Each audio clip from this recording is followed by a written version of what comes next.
It's honestly a little bit odd to think it, but since the turn of the century, Mario has actually been just as much of a role-playing powerhouse as a platforming icon.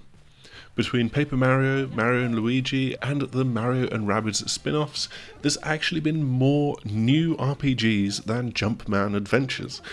And that lead is only going to be extended next month with the release of Mario and Luigi Brothership. It's actually been 9 years since the last new Mario and Luigi game, with a couple of remakes during the Nintendo 3DS's twilight years. However, it was the last of those remakes that kind of put paid to original developer Alpha Dream, who closed down in 2019 and left the series' future in doubt. So it's lovely to see it get another chance, and while we don't know the name of the actual studio yet, Nintendo is being mysterious as ever, some of the original developers have been noted as being involved.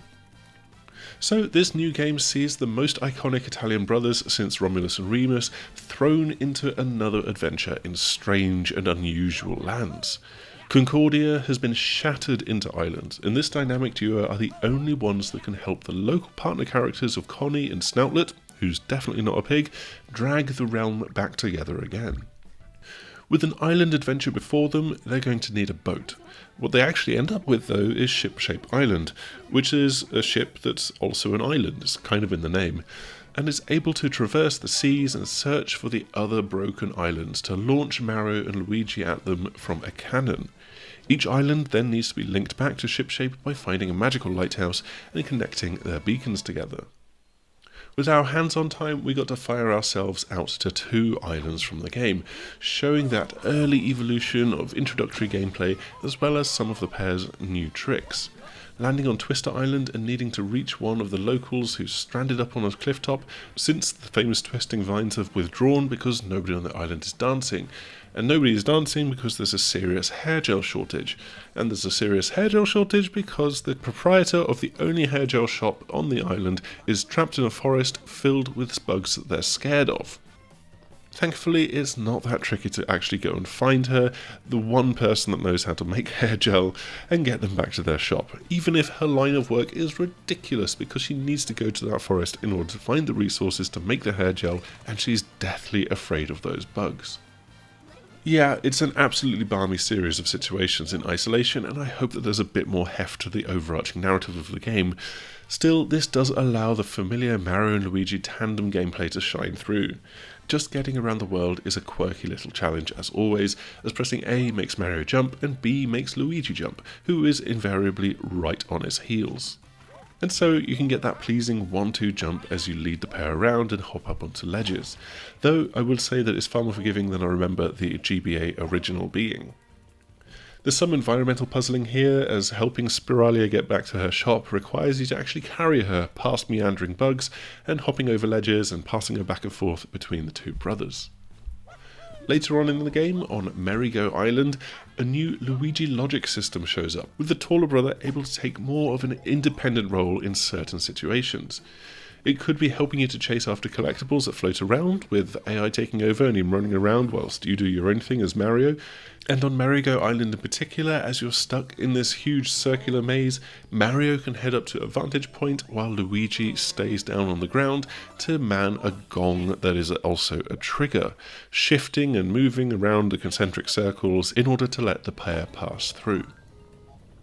Then there is, of course, the brotherly baddie bashing in the combat. And if you only know the Paper Mario series, then yeah, you'll still feel right at home with this game. Every encounter is triggered by running into enemies in the world, sending into a battle, and giving you the chance to get in a free attack, just as it gives the enemy a chance to give you a surprise attack as well. From there, you're into a fairly standard turn-based system, picking from a jump attack, a hammer attack, and a special shell attack. The twist with Mario and Luigi, though, is that every single attack has Mario and Luigi teaming up, with active button presses for the 2 characters boosting your damage if you get them right.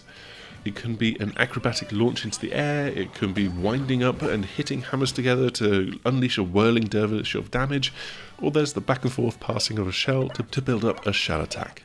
It's a quirky little QTE that's nice and straightforward in every situation. That said, it is visually and mechanically quite repetitive with the limited abilities available this early on in the game, and I'm definitely looking forward to seeing more shell attacks later on to give at least a little bit more variety. Much more difficult to grasp is the timing of button presses when defending and possibly countering enemy attacks. All of the enemies have got multiple attack types that you need to learn, and you have to read not only which attack is coming, but also to which brother it's going to target, and then try to jump and dodge and get out of the way, or land on their heads for a counter. This is where the real learning curve comes in the game's combat, and I was often getting caught out, especially with return attacks as enemies swoop back onto screen. A further factor is the plugs, which are consumable modifiers that boost your various abilities alongside just the regular leveling up and grabbing of new gear. You can apply multiple plugs to your pair, and they can provide boosts that make counters more easy, give your attacks a dizzying effect, boost damage against particular types of enemies, perhaps drop an extra spike ball on an enemy if you get an excellent rating with your timing, and plenty more besides. Each plug has got a set number of charges before it runs out and needs to be replaced, but you can swap them in and out pretty much whenever you like, even in the middle of combat, just to give you the right boosts in the particular situation that you're facing. It's a neat little system and very, very easy to get to grips with, but it does rely on finding collectible energy in the open world in order to craft things.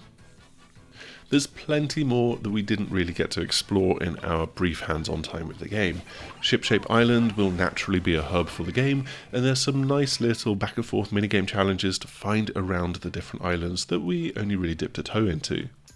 There's also some fun looking team up abilities for the world exploration, with one of them having Mario and Luigi effectively start tangoing as they go around the world, and then turn into a flying saucer whenever they jump.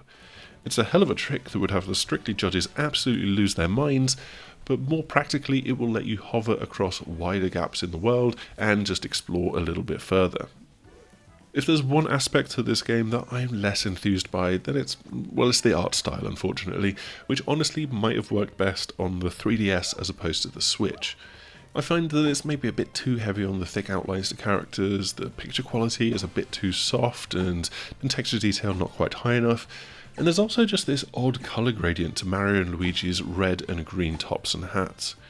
Maybe this will all grow on me with more time spent in the game, but it's not something that I've instantly fallen in love with. But what is lovely to see is Mario and Luigi return, a role-playing counterpart to Paper Mario, just like the back and forth that we have between 3D and 2D Mario platformers. I'm very curious to see how safe or adventurous the wider game will be, but it's already clear that there's plenty of the unusual characters to meet amongst the Concordians. Also, did I mention that Snoutlets, the sassy pig that is definitely not a pig, actually lives in Luigi's hat? Well, I'm absolutely here for that, and more games should have hat pigs that definitely aren't pigs. That is all that we've got for this look at Mario and Luigi Brothership. The game is out next month on the 7th of November for Nintendo Switch, and we will naturally have a review for then. Hopefully you've enjoyed this little preview, and if you have done so, make sure to do the usual YouTube things, like, subscribe, you absolutely know the drill by now, and so we will see you again soon. Goodbye!